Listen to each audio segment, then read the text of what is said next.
Coming to you from Eros Park, Windhoek, this is the week's last edition of Primetime News. Good evening, I'm Michael Madimba. Once more, we call upon you that if it's your first time joining us, please subscribe, press the like button, and be sure to click on the bell icon to stay abreast with the latest in local and global news. The opening of Cabinet leads our bulletin tonight. President Dr. Hage Geingob this morning officially opened the first Cabinet biannual performance review in the capital. Edward Mumbu Jr. witnessed the proceedings and compiled this report.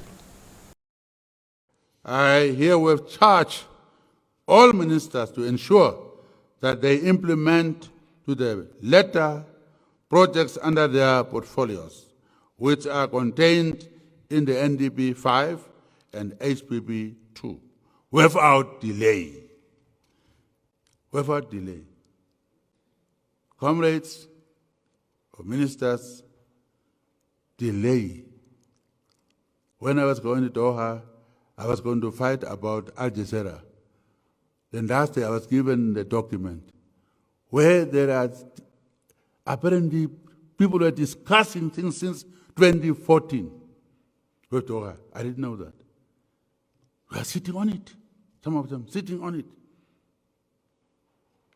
So they're sitting on the thing, and when you work, you do it the same day. It's not that the thing is so difficult. No. You just file it. When you work on it, you finish in 2 hours. But why should something lie there, ministers? You may say it's others. You are in charge. Delaying, no. I said investors want to get answers. I didn't say give this one contract. I'm saying act and say yes or no. Don't sit on it. You're wasting people's money. Say yes or no. We cannot have you. They can go somewhere else. But just to sit for 1 year? People come in to ask questions. Yeah, we're not ready yet. No. You must prioritize those projects. And at the end of the day, come back and report 100% execution rate.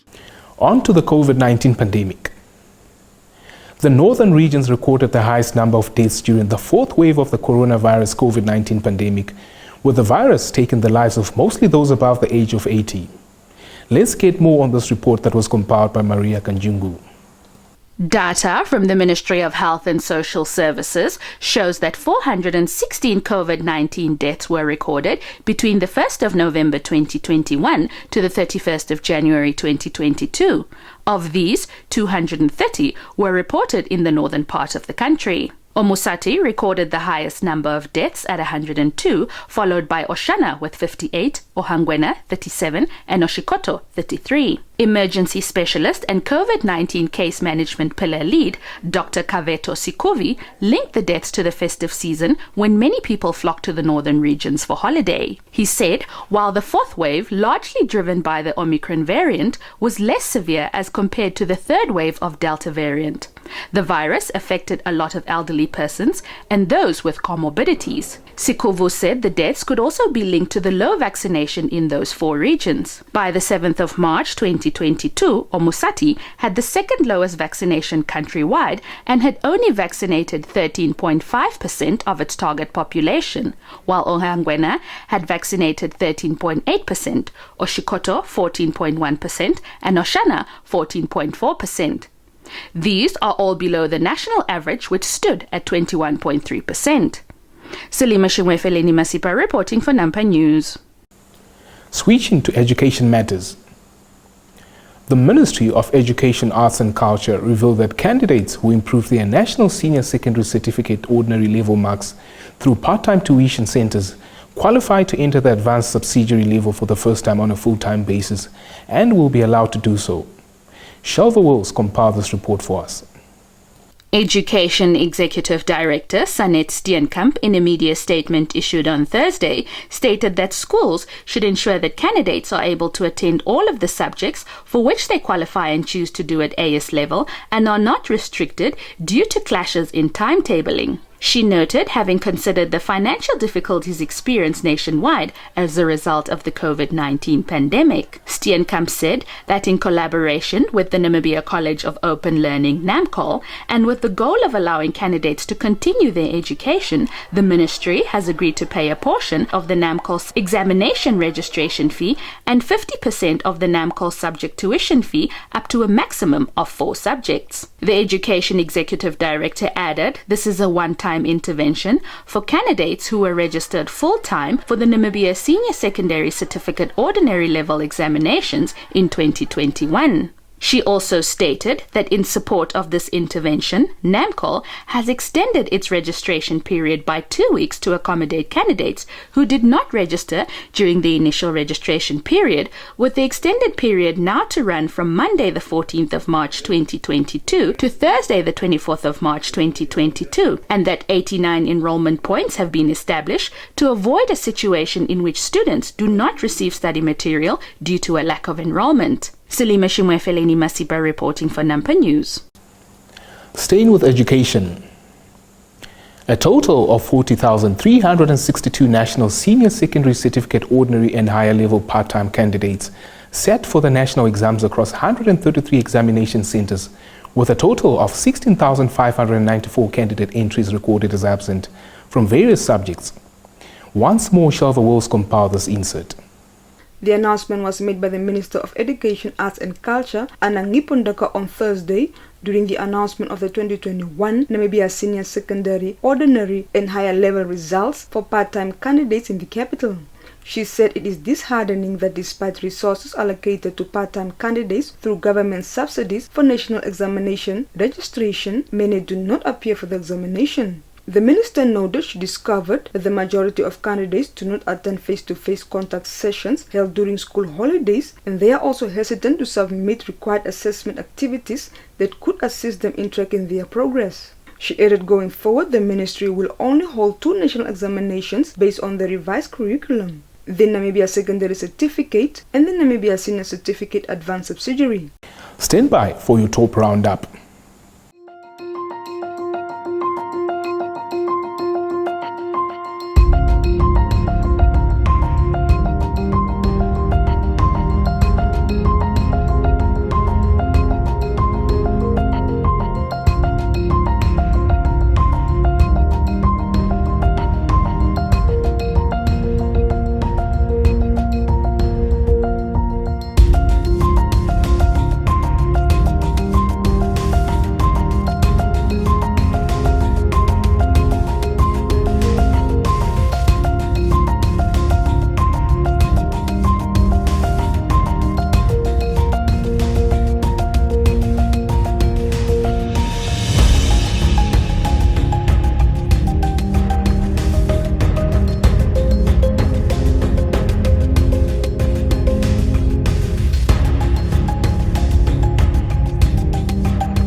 Energy matters dominate tonight's Primetime B segment.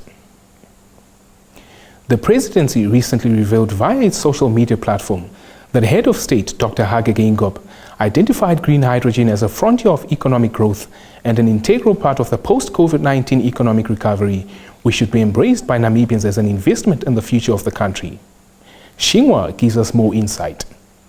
The presidency said in recent months, Namibia has been the focus of increased attention from heads of state and government, including business leaders in the global investment community. The head of state has identified green hydrogen as key in the country's future, saying the renewed interest, which is a consequence of the post-COVID-19 recovery plan, which he has been championing at home and abroad, comes at a crucial time when Namibia has potentially discovered oil and has positioned itself at the center of the global energy transition through green hydrogen. It further said the president has initiated a national dialogue with the leaders of political parties, which will be followed by feedback sessions with communities in the southern part of Namibia. Staying with energy matters, the Namibian government is exploring cushioning measures as more oil price increases are expected due to the continued geopolitical tensions between Russia and Ukraine. Linia Dishena compiled this insert.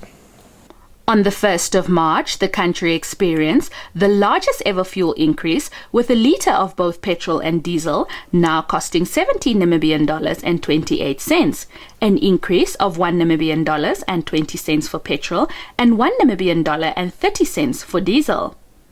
In an interview with the Namibia Press Agency on Thursday, the Ministry of Mines and Energy's Senior Public Relations Officer, Andrea Simon, said Namibians should expect a further fuel increment. However, government, through the National Energy Fund, is exploring all measures to stabilize the pump price in an effort to ease the burden on the consumers. He explained that through the equalization levy as provided by the fund, an amount of approximately 143 million Namibian dollars has been availed to cover the under-recoveries being recorded as fuel market prices continue to rise, adding that the fuel surge is not only determined by the price per barrel from the oil suppliers, but also by the United States of America currency fluctuations, which rose on Monday as the US and European allies considered banning Russian crude imports. Simon further noted that oil takers like Namibia and other non-oil producing countries will continue to experience oil price increases domestically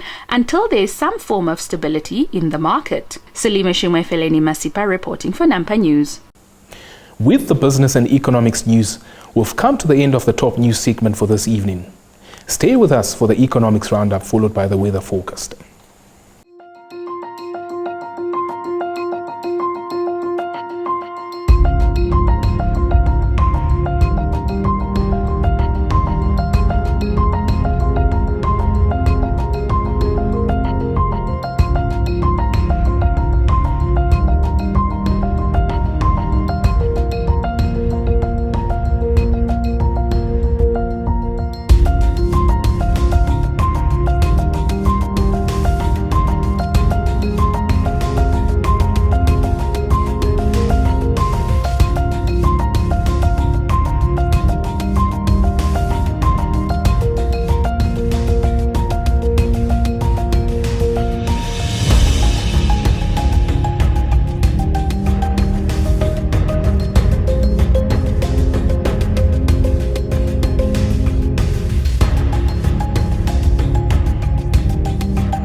Sport Planet commences with football.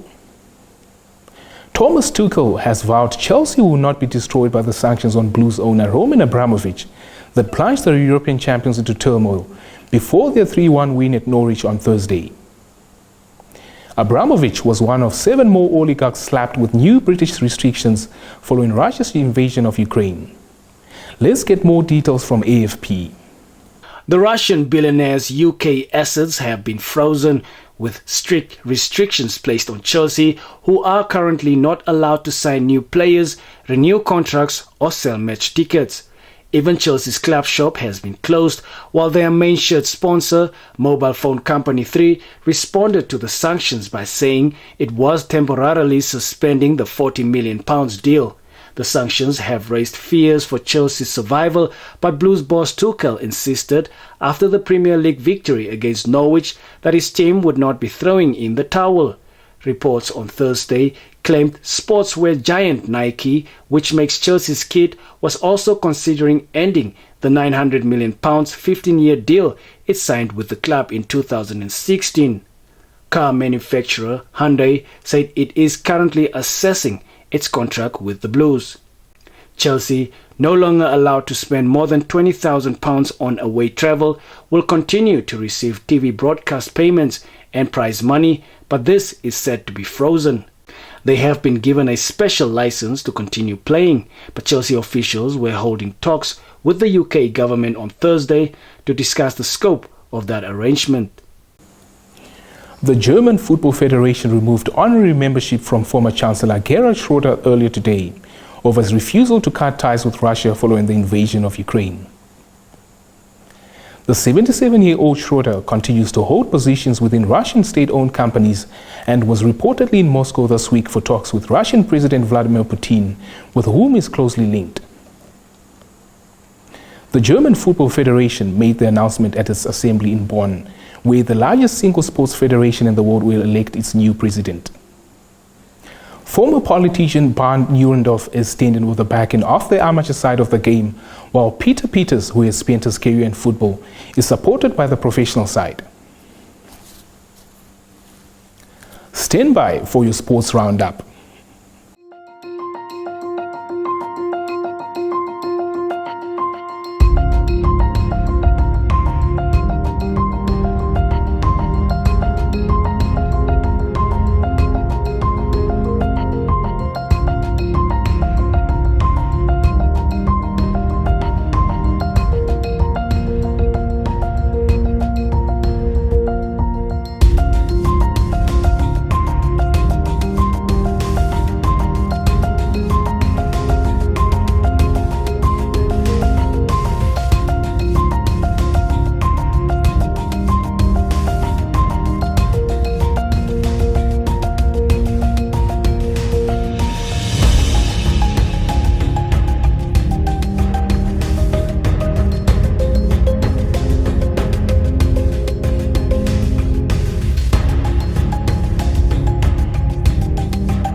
With the Sport Planet segment, we've come to the end of the weekly installment of Primetime News.